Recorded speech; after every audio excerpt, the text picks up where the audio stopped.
장관님, 예. 오늘의 거의 논제는 이제 정순신 변호사의 국가수사본부장 검증 관련된 부분하고 헌법재판소 부분인 것 같습니다. 지금 정순신 변호사의 인사검증과 관련해서는 민주당 쪽에서는 장관이나 대통령실에서 이 자녀의 학폭 문제를 알고 있음에도 불구하고 임명을 강행했다가 여론의 반발에 부딪히자 임명을 처리했다라고 이제 계속 주장을 합니다. 예, 지금 소위 자녀의 학폭 문제와 관련된 소송이 있었다라는 거를 그 당시에 법무부랑 검찰 관계자들이 알고 있었습니까? 2018년 당시에. 전혀 몰랐고요.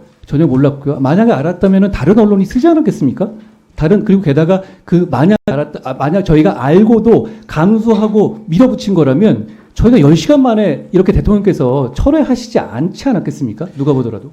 그러니까 2018년 11월에 KBS 보도가 있었는데 그때는 소위 가해 학생의 아버지가 고위직 검사라고 이렇게 언급을 했을 뿐이고 도대체 고위직 검사가 누구인지 소속청이 어디인지 라는 것도 전혀 보도가 되지 않았고 후속 보도도 없었던 거 아닙니까? 제가 난 이후에 혹시라도 우리 법무부가 관리하고 있는 인사정보에다가 그런 거 적힌 게 있는지 확인해 봤거든요. 근데 그런 것도 전혀 없었습니다. 그러니까 그 당시의 기준으로 보면 이게 아버지 위주로 돌아갔던 문제가 아니고 그리고 그 이후에 다른 보도들이 다른 데서 따라붙거나 그러지 않은 상황이었기 때문에 그 상황에서 이게 파다한 사실이었다. 그거는 결과론인 것 같고요.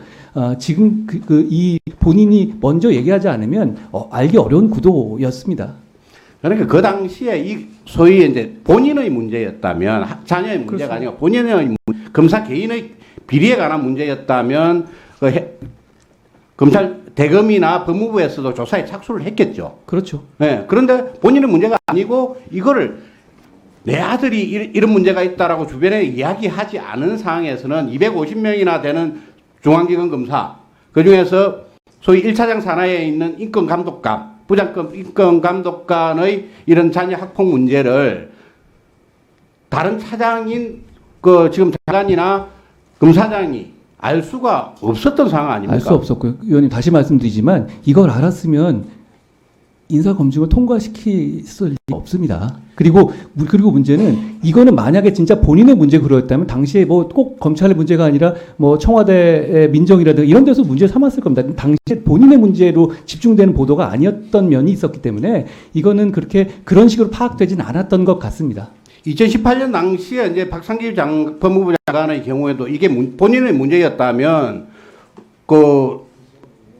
감찰관한테 조사를 지시를 했을 것이고 그리고 이게 본인의 문제였다면 조금 전에 장관께서도 뭐 이야기를 했지만은 소위 대통령 비서실에서도 민정수석실 또 특히 공직기강 비서관실에서 이 문제를 법무부에 조사 요청을 했겠죠. 그런데 아무런 조사 요청이나 조사 지시가 없었기 때문에 법무부의 인사자료에도 그 부분이 남아있지 않은 거 아닙니까? 그렇습니다. 이게 구조적으로 알기 어려운 구조지만 다시 말씀드립니다만 중부처 장관으로서 깊은 책임감을 느낀다는 말씀 다시 한번 드립니다. 그 당시 공직기관 비서관이 누군지 아십니까?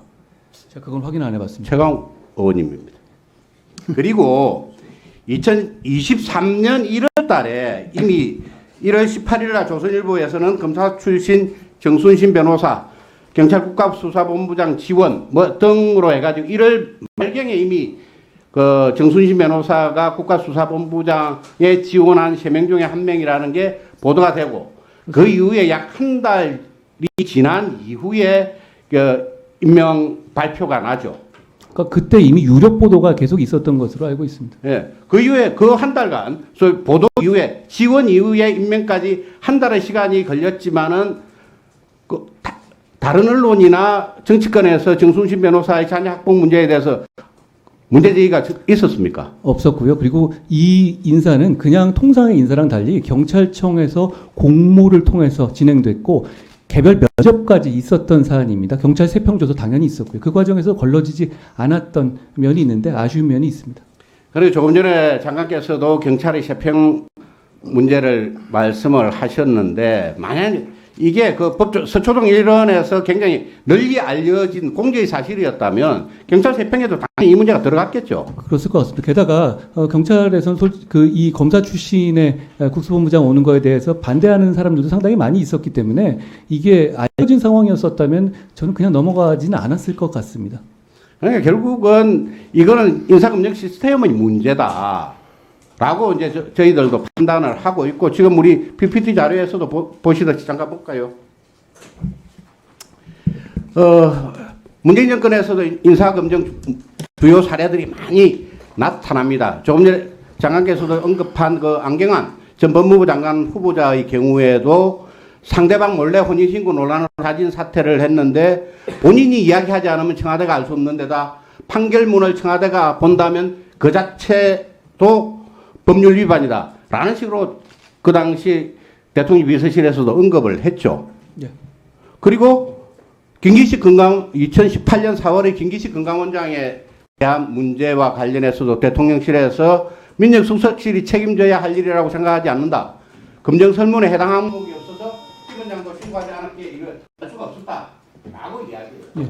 결국은 이 부분도 인사검증 시스템의 문제고, 그 문제에 대해서는 법무부에서도 그 개선 절차를 지금 계속 마련해야 된다고 생각합니다. 그렇습니다. 근데 이 말씀드린 것처럼 그 민주당 등 이제 야당에서 작년부터 계속 주장한 거는 오히려 강도 높게 해서 정보를 많이 축적하는 것에 대한 문제 제기가 위주였거든요. 법무부 장관이 관여하지 말라는 취지였고요.